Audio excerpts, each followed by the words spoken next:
یہ سوال ہے کہ تراویح کی اجرت تو کہنا غلط ہے، تراویح میں جو حوصلہ افزائی کے لیے یا جو نذرانہ ملتا ہے اس میں مفتی ظفر ولی صاحب کا ایک بیان بڑا آج کل سوشل میڈیا پر چل رہا ہے کہ حضرت نے کچھ کیٹیگری کی ہے کہ کم سے کم 1 لاکھ ہو اور 60,000 ہو 30,000 ہو اس طرح، اور بعض فتاوے ایسے ہیں کہ جن میں باقاعدہ حرمت کا ذکر ہے۔ تو صحیح بات کیا ہے؟ دیکھیے، اس وقت ہم کسی فتوے کو کنڈم کرنے کے لیے نہیں بیٹھے ہیں اور نہ کسی پر مہر لگانے کے لیے، بلکہ ایک جو بات معاشرے میں چل رہی ہے اور جو روایتوں سے معلوم ہوتا ہے اس اعتبار سے ایک بات کہی جا رہی ہے کہ باقاعدہ اجرت کا معاملہ کرنا، خرید و فروخت کا معاملہ کرنا، ظاہر بات ہے کہ یہ تو حافظوں کے شایع نشان بھی نہیں ہے اور اس کو کوئی جائز نہیں کہتا۔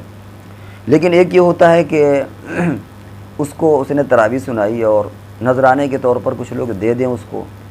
تو بعض لوگ اس کو بھی المعروف کالمشروط کے درجے میں رکھ کے ناجائز قرار دیتے ہیں۔ المعروف کالمشروط کا مطلب یہ ہوتا ہے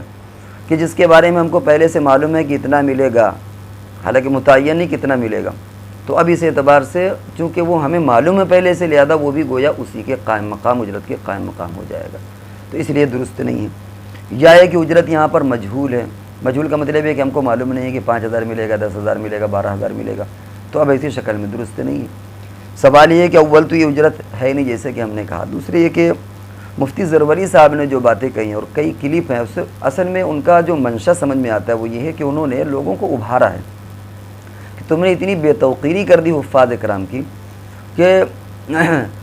اجرت کے ناجائز ہونے کے نام پر ان کے کرایہ تک دینا مصیبت ہو جاتی ہے۔ اچھا، جہاں سعودیہ وغیرہ کی بات ہے وہاں تو ماشاءاللہ اتنا امامت ہی میں اتنا مل جاتا ہے کہ بہت زیادہ، وہ تو مہنگی گاڑیوں سے چلتے ہیں اور ان کی تو شان و شوکت الگ ہوتی ہے، لیکن ہندوستان اور یہ جو ملک ہیں ان میں صورتحال وہ نہیں ہے۔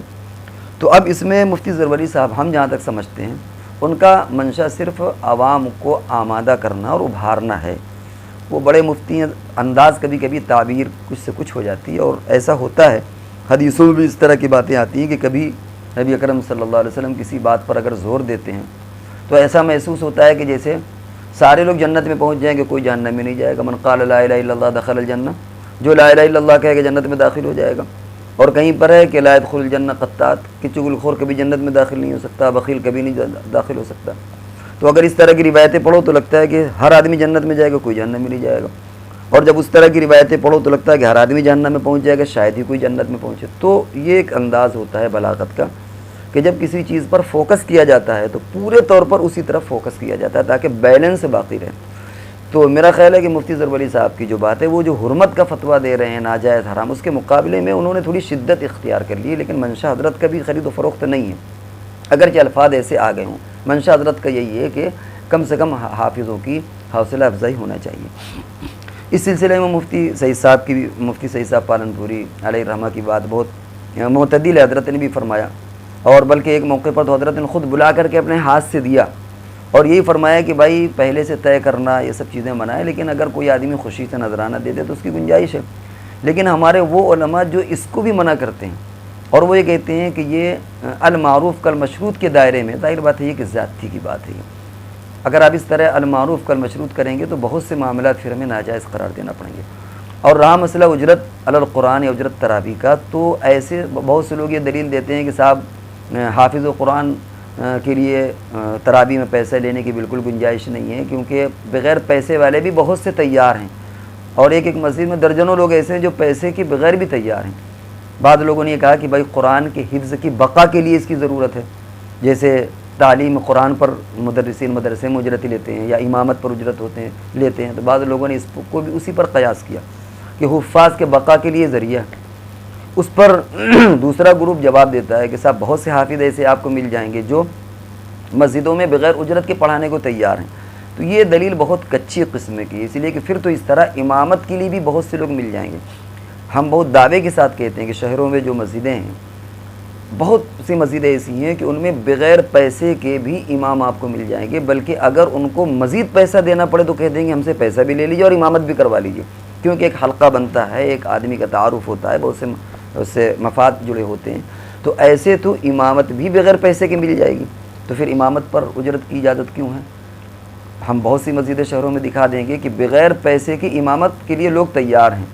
درجنوں لوگ تیار ہیں، تو وہاں آپ نے امامت کے پیسے کیوں دینے کے لیے آپ جواز قرار دے رہے ہیں؟ تو اس لیے اس کو بہت زیادہ شدت اس میں اختیار نہیں کرنا چاہیے۔ جو لوگ حافظوں کی حوصلہ افزائی کر رہے ہیں ان کو مزید آمادہ کرنا چاہیے کہ مزید حوصلہ افزائی کریں۔ بہت سے لوگ ایسے بیچارے جو ان کے بچے ہوتے ہیں، پورا گھر ہوتا ہے باقاعدہ ان کا، اور وہ اپنے حفظ کے بقا کے لیے یہی ایک ذریعہ ہوتا ہے، تراویح کے علاوہ حفظ کی بقا کا بظاہر کوئی ذریعہ نہیں ہوتا، تو حفظ کو باقی رکھنے کے لیے بیچارے تراویح بھی سناتے ہیں اور وہ دن بھر یاد بھی کرتے ہیں۔ اب آپ خود خیال کریں کہ اگر وہ دن بھر یاد کریں گے تو کام کاج کب کریں گے؟ اور پھر ان کی بھی عید ہے، ان کے بھی بچے ہیں، ان کے بھی کپڑے ہیں، ان کے بھی گھریلو اخراجات ہیں، وہ بیچارہ جو پورے مہینے اس میں لگا رہے گا تو اپنے گھر کے اخراجات کیسے پورا کرے گا؟ ہم آ گئے لے کر کے لگے فتوے دینے کے، صاحب ایسا ہے ایسا ہے ایسا ہے، تو اتنی شدت کی ضرورت نہیں ہے۔ اس لیے ان کے بھی گھریلو اخراجات ہیں، تو اگر اس طرح لوگوں کو آمادہ کر دیا جائے اور حوصلہ افزائی کی جائے تو اس میں کوئی حرج نہیں ہے۔ ہاں، چندے کی شکل اختیار کرنا یہ ایک تذلیل کی قسم ہے، یہ شکل نہ ہو کہ باقاعدہ حافظ کے نام پر چندہ ہو رہا ہے اور مسجد میں رومال چلایا جا رہا ہے اور باقاعدہ مائک سے اعلان ہو رہا ہے، وہ چیزیں جو غلط ہیں۔ تو اس اعتبار سے اب جو مفتی ظفر علی صاحب کا بیان ہے ہم اس کو اس پر محمول کرتے ہیں کہ وہ آمادہ کرنے کے لیے، ابھارنے کے لیے ہے لوگوں کو، اور تعبیر ممکن ہے الفاظ ان کے سخت ہو گئے ہوں لیکن منشا ان کا بھی وہی ہے۔ تو اس لیے ہمارے اپنے اعتبار سے جو دلائل، پورے دلائل کو جب اگر جمع کیا جائے تو اس اعتبار سے آج کل جو الحمدللہ جو چلن ہے حافظوں کے نذرانے کا، اس میں مزید اگر اضافہ ہو جائے تو کوئی حرج نہیں ہے۔ باقی یہ ناجائز اور حرام کا فتویٰ دینا یہ تشدد ہے، اور ہمارے جن اکابر نے بھی اس طرح کے فتاویٰ دی، ممکن ہے اس زمانے کی نوعیت کچھ اور رہی ہو، اور وہ اکابر بھی ایک طرف فتویٰ دے رہے ہیں اور دوسری طرف خود اپنے ہاتھوں سے وہ نذرانے دے رہے ہیں، حالانکہ وہاں پر بھی وہ ساری شرطیں موجود ہیں جس شرطوں کے مطابق وہ ناجائز ہونے کا فتوے دے رہے ہیں۔ وہ ہمارے بڑے بڑے اکابر جو انتقال بھی فرما گئے، مفتی محمود صاحب رحمۃ اللہ علیہ یہاں کانپور میں، مفتی منظور صاحب رحمۃ اللہ علیہ کانپور میں، یہ سب اپنے ہاتھوں سے دیتے تھے اور فتویٰ ناجائز کا ہے۔ اور آپ کو معلوم ہے کہ راوی اگر اپنی مرویات کے خلاف عمل کرے تو اس کی روایت مجروح ہو جاتی ہے۔ یہاں ٹھیک ہے، مانتے ہیں کہ مفتی کا عمل حجت نہیں ہے، لیکن پھر بھی بہرحال کوئی تو اتنے جب چوٹی کے اکابر ہیں اور ان کے فقہ پر بھی اور ان کے تقوی پر بھی ہمیں ناز ہے، فخر ہے، تو ظاہر بات ہے کہ اتنا کچا کام تو نہیں کریں گے کہ ایک طرف فتویٰ بھی دے رہے ہیں دوسری طرف ان کا عمل خود یہ کہہ رہا ہے، تو پھر ہم متقی کہاں سے لائیں گے اور ایسے لوگوں کے فتوے پر ہم کیسے اعتماد کریں؟ تو اس لیے اس میں گنجائش پیدا کرنا چاہیے، اور بہت زیادہ شدت یہ گویا روح تراویح یا یوں کہہ لیا جائے کہ جو حفاظ کی جو بھی حوصلہ افزائی ہو رہی اس کے خلاف ہے۔ اسی لیے معتدل جو شکل یہی ہے وہ یہی ہے کہ افراط تفریط سے بچ کر کے اگر حافظوں کو نذرانہ ملتا ہے اور پہلے سے اگر ذہن میں ہے بھی تو اس میں کوئی حرج نہیں ہے، دے بھی سکتے ہیں اور حافظ اس کو قبول بھی کر سکتا ہے۔